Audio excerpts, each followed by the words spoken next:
নমস্কার বন্ধুরা, আমরা মেদিনীপুরি ইউটিউব চ্যানেলে আপনাদেরকে সবাইকে স্বাগত জানাই। এই চ্যানেলে আমরা বেসিক্যালি ডেলি বেসিসের কিছু ব্লগ, ভিলেজ রিলেটেড আপডেটস যা থাকে সব কিছু কভার করার চেষ্টা করি। তো বন্ধুরা, যদি আমাদের চ্যানেলের ভিডিওগুলো আপনাদের ভালো লেগে থাকে তাহলে আপনারা আমাদের চ্যানেলটা সাবস্ক্রাইব করবেন আর পাশে থাকবেন। হ্যালো বন্ধুরা, এখন আমি চান করে রেডি, এক জায়গাতে যাব আজকে প্রসাদ খাওয়ার নিমন্ত্রণ আছে। তো বন্ধুরা, তোমরা এই ব্লগটা স্টিল ওয়াচ করতে থাকো, বেশ ভালো লাগবে। আমাদের গ্রামের মহোৎসব কীরকম হয় পুরো ভিলেজ ভাইবসটা তোমাদের সামনে তুলে ধরার চেষ্টা করব। আশা করি ব্লগটা তোমাদের ভালো লাগবে। চলো। তো বন্ধুরা, তোমরা আজকের ওয়েদার ভিউটা দেখে নাও। রোদ ঝলমলে আকাশ, এখন প্রচুর রোদ। তো চৈত্র মাসে মোটামুটি বৈশাখ জ্যৈষ্ঠ মাসের মতো গরম পড়ে গেছে। আবার মর্নিং টাইমে কুয়াশাও একটু দেখতে পাওয়া যায় মাঝে মধ্যে। তো বন্ধুরা, এখন আমি আছি খালপাড়ের কাছে, তোমরা দেখে নাও এক নজরে। এদিকে খালে এখন জোয়ার হচ্ছে। তো বন্ধুরা দেখো, খালে জাল টানা হচ্ছে, চিংড়ি মাছ পড়ছে মনে হচ্ছে। কি পড়ছে? চিংড়ি। আগের মতো চিংড়ি মাছ পড়ে না না এখন, একটু কমে গেছে আর কি। তো চলো, ব্লগটা কন্টিনিউ তোমরা স্টিল ওয়াচ করতে থাকো, বেশ ভালো লাগবে। হ্যাঁ, এই ধানটা একটু অন্যরকম লাগছে। ও, এটা হচ্ছে টিয়া ধান। হ্যাঁ, ধানটার বীজগুলো একটু দেরি করে বেরোচ্ছে কিন্তু খুব সুন্দর ফুলেছে। এটা যখন পেকে যাবে তখন আরো দেখতে ভালো লাগবে। খাওয়া হয়ে গেছে? তো বন্ধুরা দেখে নাও কতটা রোদ আছে। দাদুর খাওয়া হয়ে গেছে? দাদু বলছে রান্না ভালো হয়েছে। অ্যাকচুয়ালি দক্ষিণ ইটিয়াবাড়িয়া মানে বাজার ইটিয়াবাড়িয়া না, আমাদের এইদিকে দুটো ইটিয়াবাড়িয়া আছে।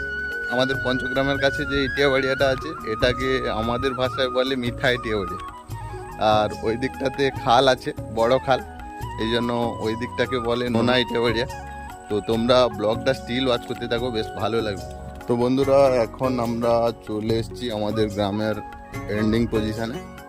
ওই জায়গাটা পর্যন্ত আমাদের গ্রাম, ওই সামনে একটা ক্যালভার্ট আছে ওইখান পর্যন্ত। তারপরে আমরা দক্ষিণ ইটিয়াবাড়িয়াতে ঢুকবো। আর প্রোগ্রামটা হচ্ছে দক্ষিণ ইটিয়াবাড়িয়ার পঞ্চম দোল উপলক্ষে নরনারায়ণ সেবা হচ্ছে।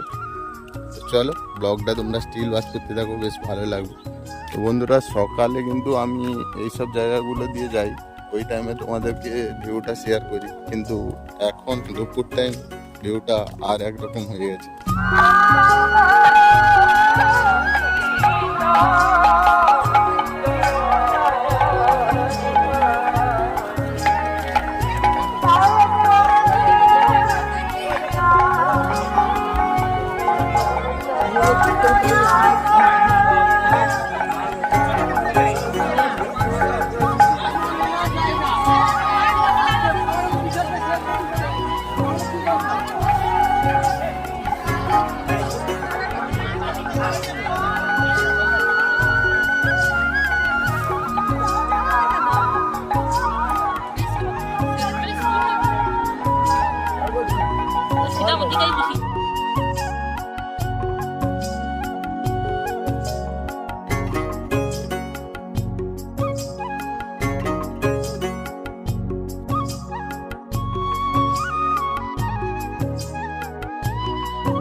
বন্ধুরা, এখন আমরা প্রসাদ খাওয়ার জন্য বসে গেছি। তো ব্লগটা তোমরা স্ক্রিন ওয়াচ করতে থাকো, বেশ ভালো লাগবে।